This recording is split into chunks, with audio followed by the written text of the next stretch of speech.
ఇక విజయభాస్కర్ గారు ఇక తదుపరి రాశి వృషభ రాశి. వృషభ రాశి వారికి ఏ విధంగా ఉంటుంది ఈ క్రోధినామ సంవత్సరం చెప్పండి? తప్పకుండా తెలుసుకుందాం. క్రోధినామ సంవత్సరంలో వృషభ రాశి వారికి ఆదాయ వ్యయాలు, రాజపూజ్యం, అవమానం మన డివైన్ ఆస్ట్రేల్ ద్వారా తెలుసుకుందాం అమ్మా.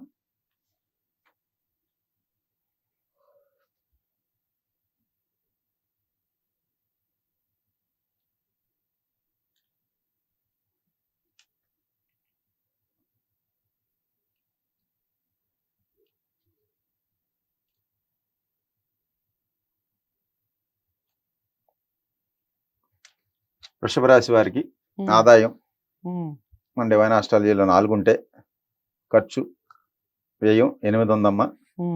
ఆదాయం కన్నా ఖర్చు ఎక్కువే ఉంది వృషభ రాశి వారికి.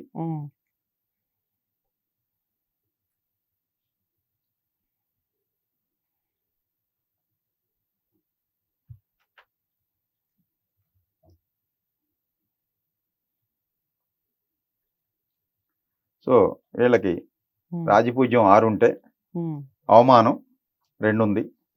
రాజపూజ్యం బాగుంది, వ్యయమే కొద్దిగా ఎక్కువగా కనపడుతుంది వృషభ రాశి వారికి. ఇకపోతే సంవత్సర ఫలితాల్లో ఈ రాశి వారికి యావరేజ్గా ఉంటుందమ్మా. ఇయర్లీ ఫలితాల్లో వీళ్ళు చేసే వృత్తి కానీ, ఉద్యోగం, వ్యాపారం, కళారంగాలు కానీ ఏ వృత్తిలో ఉన్నా సరే జాగ్రత్తలు తీసుకోవడం అనేది అవసరం. చేసే పనుల్లో కొంచెం ఆటంకాలు ఎదురవుతాయి.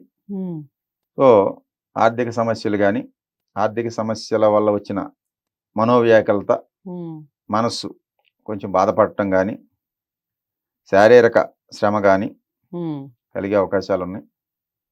తోటివారు, బంధువులు, ఆప్తులు, మిత్రులు సహకారం కొంత వీళ్ళకి తప్పకుండా ఉంటుంది. ఇక రెండోది శుభకార్యాల ప్రయత్నాలు, పెళ్ళిళ్ళు కానీ, ఇంట్లో ఫంక్షన్లు కానీ ఏమైనా చేయాలనుకుంటే మాత్రం తప్పకుండా ఫలిస్తాయి. వాటి వల్ల ఖర్చులు ఎక్కువ అవుతాయి. అందుకే ఈ సంవత్సరం ఖర్చులు ఎక్కువ ఉంటాయి. ఆదాయం కన్నా ఖర్చు ఎక్కువ అనేది ఏంటంటే దేనో దాని మీద వచ్చిన డబ్బుల్ని లేదా అప్పు తెచ్చైనా ఇన్వెస్ట్మెంట్ పెడతారు. అది ఇల్లు కొంటామా, స్థలం కొంటామా, ఒక పావలా వచ్చింది, దాని పావలా ఇంకొక 10 రూపాయలు చేసి అప్పు ఒక ఇల్లు మీద ఇన్వెస్ట్మెంట్ పెడతాం, ఒక భూమి మీద ఇన్వెస్ట్మెంట్ పెడతాం, చేసే అవకాశాలు ఉన్నాయి. సో అలాంటి వాటి వల్ల ఇలా ఖర్చు ఎక్కువగా కనపడుతుంటది. ఇక ఇతరులకి మేలు చేసే గుణం సంవత్సరం అంతా కూడా వీరికి ఉంటది. పుణ్యకార్యాలు చేసే అవకాశాలు కూడా ఉంటాయి వృషభ రాశి వారికి ఈ సంవత్సరం ఉంటాయమ్మా. చేసే ప్రతి పనిలో కూడా సెల్ఫ్ సంతృప్తి, ఆత్మ సంతృప్తి అంటారు కదా, అది ప్రతి పనిలో కూడా తప్పకుండా పొందుతారు. వృత్తి, ఉద్యోగాలు వీటిల్లో నిలకడ లేకుండా మార్పులు చెందే అవకాశాలు ఎక్కువగా ఉంటాయి వృషభ రాశి వారికి. సో కొత్త కొత్త ప్రయత్నాలు చేస్తే అవి ఈ సంవత్సరం సక్సెస్ అవుతారు. అంటే నూతన ప్రయత్నాలు, నూతన ఆలోచనలు కానీ ఏదైనా చేసినా కలిసి వస్తుంది. రాజకీయంగా ఉన్నతమైన స్థితే పొందే అవకాశాలు వృషభ రాశిలో ఉన్న వారికి ఉంది. ఇంకా సెల్ఫ్గా వృత్తులు చేసుకునే వారికి, అలాగే చేతి వృత్తుల వారికి, కళాకారులకి, కళారంగంలో పనిచేసే వాళ్ళకి, నటీనటులకి కానీ, మిగతా ఉండే సంబంధిత వాళ్ళకి కానీ, వీళ్ళకి అందరికీ కూడా అనుకూలమైన ఫలితాలే ఉండే అవకాశాలు ఉన్నాయి. ఇక విద్యార్థుల్లో సాఫ్ట్వేర్ రంగంలో కానీ, కంప్యూటర్ సంబంధించి వ్యాపారం చేసినా, జాబ్ చేసుకునే వాళ్ళకి ఈ సంవత్సరం వృషభ రాశి వారికి కొద్దిగా అనుకూలమైన ఫలితాలు ఉన్నాయి. సో ఓవరాల్గా అన్ని రంగాల్లో ఉన్న వారికి, అన్ని రంగాల్లో ఉన్న వృత్తుల వారికి, సో వాళ్ళు చేసే వృత్తుల్లో గౌరవంతో పాటు సంఘంలో ఒక పలుకుబడిని, కీర్తి ప్రతిష్టలతో ఈ సంవత్సరం అంతా కూడా జీవిస్తారు.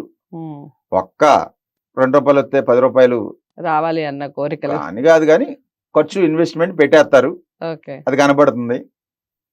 అదే ఒక 50 రూపాయలు వచ్చినాయి అనుకోండి, 100 రూపాయలు 200 రూపాయలు అప్పు తెచ్చాను ఏదో ఒకటి కొనేసి చేయటం వల్ల దాని ద్వారా లాభం ఉంటుందా మరి? ఉంటది కదండి. అది. మంచిదే కదా! ఒకవేళ అప్పు చేసినా లాభం హ్మ్. ఉన్నప్పుడు లాభాల్లో అవి తీర్చేసుకుంటారు కదా అవును. అప్పులు. సో అది మాత్రం గోచరిస్తా ఉంది. ఓకే. సో వృషభ రాశి వారికి కూడా బానే ఉందండి. సంవత్సరం అంతా క్రోధనామ సంవత్సరం. కాస్త అప్పులు చేస్తారట. ఆ విషయంలో ఆచితూచి అడుగులు వేయాలి అన్నట్టుగా చెప్తున్నారు.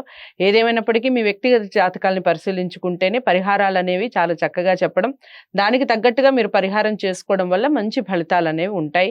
ఇక మీరందరూ వృషభ రాశి వారందరికీ ఈ విషయం చేరాలి అంటే లైక్ చేసి మరి షేర్ చేయండి. ఛానల్‌ని సబ్స్క్రైబ్ చేసుకోండి. ఇక గురువుగారిని మీరు కలవాలి అనుకుంటే, డివైన్ ఆస్ట్రాలజీ ద్వారా మీ జాతకాలు చూయించాలి అనుకుంటే తప్పకుండా స్క్రీన్ మీద కనపడే నెంబర్‌కి కాల్ చేయండి. తదుపరి రాశితో మళ్ళీ కలుస్తాను. నమస్తే.